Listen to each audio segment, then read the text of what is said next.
Police के मुताबिक लोगों के तानों से दीपक यादव परेशान था। लोग दबी जुबान से राधिका के चरित्र को भी लेकर सवाल उठा रहे थे। इसलिए दीपक यादव ने बेटी से कई दिनों से टेनिस एकेडमी को बंद करने के लिए कहा था, जबकि राधिका यादव ने 1 महीने पहले ही टेनिस एकेडमी शुरू की थी।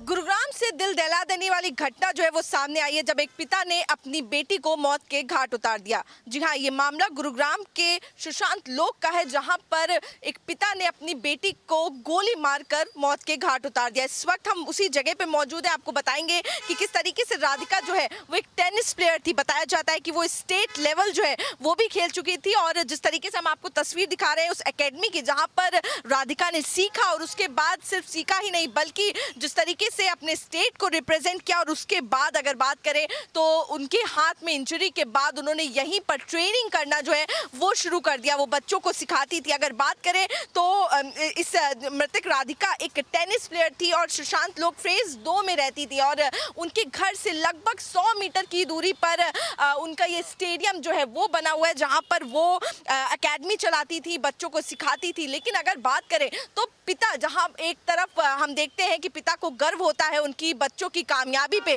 तो यहाँ पे कहीं ना कहीं राधिका की मौत की वजह वो कामयाबी बन गई, क्योंकि राधिका जो है वो टेनिस एकेडमी चलाती थी, पैसे कमाती थी। लेकिन जब पिता अपने गांव जाते था, जब वो दीपक यादव पिता का नाम जो है वो बताया जा रहा है, जब एक्यूज अपने गांव जाता था तो वहां पर उसको बार बार इस तरीके का ताना जो है वो लोग देते थे कि आप अपनी बेटी की कमाई पे पल रहे हो। और ये ताना सुनकर कहीं ना कहीं उसके अभिमान को ठेस पहुंची, और उसके बाद लगातार वो अपनी बेटी को, राधिका को, ये कहता था कि तुम ट्रेनिंग देना छोड़ दो, एकेडमी बंद कर दो। लेकिन उसके बावजूद भी राधिका जो है वो अपने सपनों पे अडिग रही, वो अपने सपनों को लेकर आगे बढ़ती रही, और लगातार वो उन बच्चों को, हजारों बच्चों को ट्रेनिंग जो है वो टेनिस की देती रही। लेकिन लगातार उसके पिता उसको बोलते थे टेनिस एकेडमी बंद करने के लिए। अगर बात करें तो एक दूसरा एंगल जो है वो भी निकल कर सामने आ रहा है। सिर्फ टेनिस की ही बात नहीं बल्कि म्यूजिक को भी वो काफी ज्यादा प्रमोट करती थी, रील्स बनाती थी, म्यूजिक वीडियो में भी उसने पिछले साल काम किया,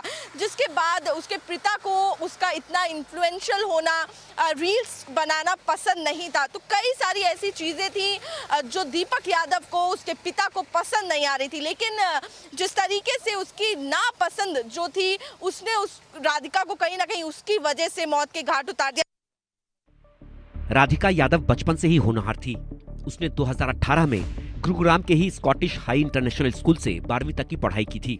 स्कूल के शुरुआती दिनों में ही उसने टेनिस रैकेट थाम लिया था। पढ़ाई के साथ साथ वो टेनिस में भी बेहतर करियर की ओर बढ़ रही थी। राधिका ने कई इंटरनेशनल टेनिस फेडरेशन टूर्नामेंट्स खेले। राधिका के करियर की ITF रैंकिंग 1683 रही है। महिला युगल वर्ग में हरियाणा में 5वां स्थान हासिल किया। 2024 में ट्यूनिशिया में W15 टूर्नामेंट तक पहुंची। राधिका का registration all India tennis association में भी है। 22 जनवरी 2018 को AITA गर्ल्स अंडर 18 में 72वें स्थान पर रही।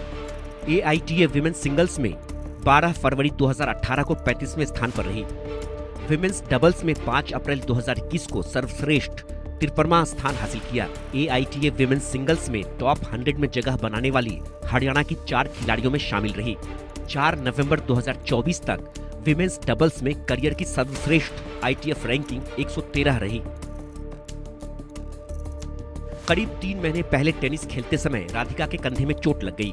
इलाज से आराम तो मिल गया, लेकिन उसके बाद उसने टेनिस खेलना छोड़ दिया और एकेडमी खोल ली। एकेडमी खोलने के लिए पिता ने ही उसे करीब 1.25 करोड़ रुपए दिए थे। राधिका यादव सोशल मीडिया पर भी एक्टिव थी। वो रील बनाकर सोशल मीडिया पर अपलोड किया करती थी। इसके अलावा वो पिछले साल एक कलाकार के साथ म्यूजिक वीडियो में भी नजर आई थी। बताया जा रहा है कि राधिका की रील बनाने से भी पिता को परेशानी थी, लेकिन राधिका के कजिन ब्रदर का कहना है कि टेनिस एकेडमी, सोशल मीडिया पर एक्टिव रहना या लोगों का ताना मारना उसकी हत्या की वजह नहीं हो सकती।